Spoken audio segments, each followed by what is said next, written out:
Ang Ginoo manaa kaninyong manaa sa kanimo. Pagbasa gikan sa Santos nga Ebanghelyo sumala ni Marcos. Himayaon ikaw, O Ginoo. Unya gitawag ni Hesus ang katawhan ug ang iyang mga tinun-an ug miingon siya kanila, kun buot ang usa ka tawo mahimo nga akong tinun-an, kinahanglan nga kalimtan niya ang iyang kaugalingon, pasano niya ang iyang krus ug mosunod siya kanako. Kay ang buot muluwas sa iyang kaugalingong kinabuhi mawad-an hinuon niini, apan kadtong maghalad sa iyang kinabuhi alang kanako ug sa maayong balita dili mawad-an niini. Unsa may makuha sa usa ka tawo kung maangko niya ang tibuok kalibutan apan kawad-an siya sa iyang kinabuhi? Wala gayod.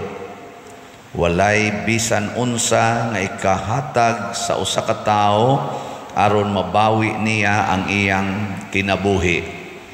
Busa kun ako ug ang akong pagtulun-an ikaulaw sa usa ka tawo niining dautan ug makasasala nga kaliwatan, ikaulaw usab siya sa anak sa tawo inig abot niya kuyog sa iyang mga anghel nga balaan inubanan sa himaya sa iyang amahan.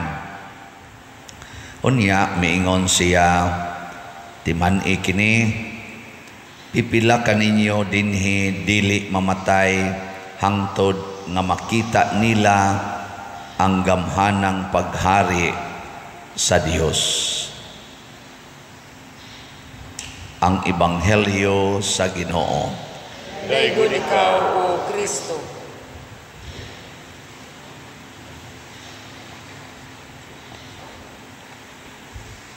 Sa unang pagbasa, mura sa tagmatingala, gusto sa Ginoo nga magkahiusa ang tanang katawhan. Pero sa dihang nagkahiusa na ang katawhan, iya na sang gilibog aron magkatibulaag sila. Nya ingon siya, ania ako mianhi aron pagtigom, ningon si Jesus aron pagtigom sa nagkatibulaag kong katawhan. Unsa man ni? Dua-dua ra ni Ginoo, iyang tigomon, nya iya na sang bungkagon, nya ini kabungkag na sad, iya na sang tigomon. Saman gidua-duaan tas Ginoo. Naghiusa na gud ni sila, usaragoy ilang pinulungan kay mao man ni sila ang mga kaliwat ni Noe paghuman sa lonop ba, usaraman. Di usara ilang pinulungan. Oto nagkasinabot dayon sila, himo sila turi, kahiusa gyud. Mura man og nahadlok ang Ginoo pagtan-aw niya, ingon siya, bungkagon ta ni sila aron magkabahin-bahin ni. Nagkagubot ng ilang pinulungan, nagkabungkag dito sa Babel. Yang saman, gidua-duaan tas Ginoo. Unsa man gyud mensahe sa Ginoo? Magkahiusa ta o magkatibulaag? Sure mo ha? Klaro na, magkahiusa ta o magkatibulaag? Ngano maning nagkatibulaag, iya manggi nagkahiusa, iya manggibungkag. Dunay duha ka hinungdan or duha ka hinungdan, duha ka klase sa panaghiusa di ay. Naay panaghiusa aron mo sunod sa Ginoo, naasay nagkahiusa aron mosunod sa kaugalingong gusto. Gitawag na tog tawhanon nga gusto. So kung magkahiusa ta aron pagtuman sa atong tawhanong gusto, di mosugot ang Ginoo na. Pero magkahiusa ta aron pagsunod sa iyang kabubuton kana gusto na niya. Nya unsa may kabubuton sa Ginoo matod pa dito sa katubang pagkahubas na tubig abisag katong pagsugod pa niya paghimos tao unsa may kabubutos Ginoo ingin siya lukpa ninyo ang tibuok kalibutan sanay kamo panganak mo daghan nya kay iya man tong gipangpatay kay mga buangon na kay tanan pagka abot na sad ni Noe ang iyang pamilya, iyan sang giingnan, panganak kamog daghan, lukpa ninyo ang tibuok kalibutan sa inyong mga liwat. Niya karon kay ang mga tao siya, di na ta mo lakaw, kapoy kay lakaw tibuok kalibutan, anhin na lang ta dinhi maghiusa. Dili na sila mosunod sa planos Ginoo nga lukpa ang tibuok kalibutan. Nisupak na, wa na mosugot ang Ginoo. Pero kung anang moingon ka, naingnon karon pananglitan, okay na ka og mamatay? Ngay kano, lingi ay mong tupad, ina, okay na karon og mamatay? Sige. Tanawa, di ba? Ang common yung tubag, ayaw sa uy, yung ano man, gagmay pa akong mga anak, niya kung gagmay o dagko na sa mga anak wa pa in taon mas stable akong mga anak di ba mo na isunod niya og mas stable na ang akong mga apo wa pa kit in taon gagmay pa daghan kay tagpasangil ngawita na magmisa kog patay misa ko na yan pila edad ani 92 pader nako angayan aning patyon sa dili pa pader. Okay, someday ang ngayang patyon kanang 59 kaya ako 59 man ko. Siya nga, di sad pader. Naka sige, kana na lang 10 anyos, ayaw sad pader. Kana bitang di ta ganahang mubiya, ba gusto kita nga atong i-preserve. Mao na giingos Ginoo ang maningkamot pagluwas sa iyang kinabuhi mawad-an niini. Mao na mo na meaning nga di mo sugot ang Ginoo nga kita na maoy mag-preserve sa atong kinabuhi kay di man tatag-iya ani una kinahanglan gyud andam gyud tang mosunod sa kabubutos Ginoo sa may kabubutos Ginoo in relation to life kinahanglan andam kang magpakamatay tungod og alang sa Ginoo nya unsa man pagpakamatay tungod og alang sa Ginoo matud pa diri niya ni Kristo biyai ang imong kaugalingon. Deny yourself. Wala siya. So good karon, ayaw na gyud huna-hunaa ang imong kaugalingong kaayuhan. Unsa may atong huna-hunaon? Ang kaayuhan anang imong tupad. Matod pa niya, love others as yourself. Sige, lingi ay mong tupad. Inasugod karon ang imo ng kaayuhan ang akong paningkamutan. Agi ka na rin. Ingna ka no.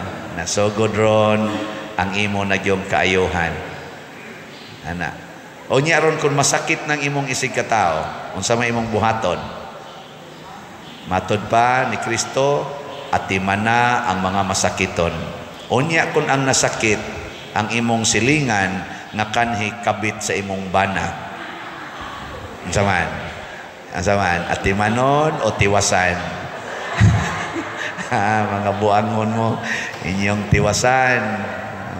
Mao na, atong kabuang. Ayaw, kinahanglan, imo gunang silingan, imo ginang atimanon. O niya ron, kay wa may kwarta ang kabit sa imong bana, mag-prenatal man, wa may kwarta. Ang saman, imong gastuan para sa prenatal? Sige. Nya, nagbati naman, wa manggig kuyog. Ang saman, imong kuyogan, aron mga anak? Imong kuyogan? Silingan raman ninyo gon? Mga anong siya, mamatay na pa rin. Awa na, ang imo ng kaugalingong kaayuhan, ang imong gihuna-huna, di mo sugot ang Ginoo, anak. Maunanay hinungdan nga iya natang bungkagon. Tanawa ng mga ginikanan nga nagsigi, mga selfish kay nga ginikanan ba, siging pangasaba sa mga anak, sigig yung pugos sa mga anak nga mosunod nila. Tanawa di ba ini kadagkos mga anak, biyaan ginas mga anak. Uban pa na ludan pang naong. Oh. Kamo mga tiwasuno naman sa mugnaw. Kahibaw mo wagi siguro inyo ra ng pamilya ng mga anak kusog na kay musukol sa ginikanan. Mo dapat pag yun manamparos gud usahay. Di na tinod. Oy, ikiha pamangganing ginikanan, ipapriso pamanggani. Nga naman, kay wa man ka muhatag sa imong gugma ngadto sa imong anak. Atis tingi imong anak ay gyud kasabi, atiman na lang. Ay gyud kasabi. Nya og sakit na gyud kayo, hilak lang. Nya sige hila gyud atiman. Ang sawa mahitabo, ingka mas spoiled pa der. Mas spoiled, maway buot. Jan sakto dili. Tubag. Mas spoiled? Mayo. Sato pa ang Ginoo sayop day ang gingon. Nahigugmaa gyud ang inyong mga anak ug ayaw palaguta. Sayop din na. Oy, ang dakong sayop di na mas spoiled ang mga anak ug imo na siyang higugmaon. Maon sa man matakdan sa imong paghigugma. Kamaosan nang mohigugma nimo. Matakdan ba? Kanang mga anak matakdan ginas ginikanan. Naong palang daanan ng inyong mga anak, natakdan na ninyo. Naong palang hastang height. Nabirin ako, padir nga nung mubo magkukayo, nako imong mama, isa mubo, imong papa, mubo, mauna imong height. Matakdan, height palang matakdan, naong palang matakdan, hastang kung tingo ka na. Imong tingo, mutakod na si imong mga anak Unsa na kag imong higugmaon, di ka na matakdan sa imong gugma, niya ang gugma mas spoiled ay. Unsa may makapaspoiled sa bata, kanang bisan unsay iyang pangayoon imong ihatag kay nahigugma ka, nga bisag mangayo na siyang makadaot niya sama anang mga gadgets, cellphone. Ang bata nga 2 anyos mukabot-kabot sa cellphone, mo diara day cellphone day, o sige ana. Wa na ka mahigugma niya. Gitagaan ni mo gadgets nga makabuang niya. Gitagaan ni mo gadgets nga mo hatag niya graduation. Nahigugma day ka na. Tubag. Kanang imong paghatag niya anang tanan niyang kanon nga naa nagalingkod dala sa imong balay nya sige lang yapong kaon tan-aw ng TV, kaon anang naa mga tamis kanang mga junk foods. Nahigugma ka na sa imong anak. Oy, gipatay na nimo imong anak. Hilom lagi mo. Ikaw niya pa diron saon man nga mukha mo mag junk foods, ayaw palit. Unsa may kanon niya di siya kang palit. Ikaw niya na-addict naman sa TV, ipaligya ang TV. Total gamay pa man ang bataa. Pero dako na, amusokol na nimo, imong kuha ang TV. Makig-away na pero kanang 2 anyos, kanang 3 anyos, kuha ang TV. Kisi-kisi na, hilak na. Sabdi lang. Nailag kasabi, adang tanag usa ka oras to na, gaduwa na nas kutsilyo, ang iyan na sang tudlo mo isigihan niya ka na, abis. Nanong imo masanang gibutang ang kutsilyo, diya dool sa mga makabot sa bata. Nahigugma day ka na, takuin ang mga kutsilyo. Aron ang pusporo mo yung duaan. Silaban day yung balay, sunog day. Nganong imo masang gipaduol ang pusporo, nahigugma day kasi mong anak. Kana ingon anak ba? Yango-yango ra ba mo? Ingon san mo kanis father ba? Way anak, pero mura magnaa. Di, oy, mamalandong ta. Kay dili gugma ang paghatag sa tanan. Maubitaw ang Ginoo na higugma man kay nato, wa niya tagai ang mga tao nga matuman ang ilang pangandoy nga maghimog turi nga musangko sa langit. Kay nahibaw ang Ginoo makadaot na sa mga tao. Mao na ang usahay ang Ginoo dili muhatag nato nga maayo kas imong sakit. Hengano man, luos lang kag pangguba sa hinimos Ginoo ug himsog kay kag lawas, kusog kay kang mupakulor sa imong buhok, kiskis anang kilay, tan-awang masakiton wa nagi husay-husay sa buhok. May pang masakiton ka kay mo amping pa ka sa natural nga hinatag sa Ginoo. Mga batanon, tagaig sakit, maglubog ra nas balay. Hala, lagsik og lawas, manglupad na ikagabi, diit anang ilang mga uyab, tinukhangay dito ay mga kasal. Usahay, makatagbo pag ang pari.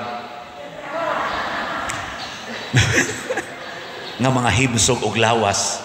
Pero kato mga masakiton, ay tuaw, ay gasiging, Lord, ayaw hataon ko, Lord, ayaw hataon ko yung Ginoo. Dinagiti ka, ayuhon kay buutan na kay kakaroon nga nasakit ka. Di ba? Pasabot di ay, kung musunod lang itas Ginoo for better or for worse, ano sa to? In sickness and in health, till death do dili na till death do us part, till death see you soon. Ana siya, kita ang Ginoo ikamatay nato, malipay ang Ginoo ana, lipay siya. Karon sugod karon unsay makadaot sa imong kinabuhi, biyae, ibaligya nga mahalin mo na sa sunod, ipalit og slat kana pastil lang nindo talagis mahitabo kung ang imong gadget na yabag na kaana kana imong cellphone hapit na kadi matok, ibaligya ra gud na, ikahalin ipalit ra gud nag slat sa atong SBF daghan kay kagrasyang madawat. Tanawa, di ba? Mudayon mo kusmo sinyong naw. Nasa na, slat na sa so, salamat sa ato mga kaigsuonan nga sigpalit og slat. Atong halin as of yesterday ni abot na og 3,181 ka slots. Pakpak. Maoning mga tawhana ang kandidato sa langit. Maoning mga tawhana ang nagpakita kaning namalit og slat ba? Mao ni nagpakita nga gihigugma nila ang Ginoo dinhis kalibutan. Nga matud pas Ginoo, kung inyo kong higugmaon dinhis kalibutan, ako sa mong higugmaon atubangan sa akong mga anghel o sa akong amahan. Pero inyo gay kong isalikway dinhi, pasabot sundo ninyo inyong gusto, ako sa mong isalikway atubangan sa akong amahan o sa mga anghel nga balaan. Sige, katapusang lingi. Ina sugod karon mamalit na kitag slata. Ibaligya na ng imong motor, imong balay, niya ipalit og slat, niya paglakaw-lakaw na lang na gasunod sa Ginoo aron magkatibulaag tas tibok kalibutan ug masangyaw ang maayong balita. Nindota no? Ginay, nindog na ta.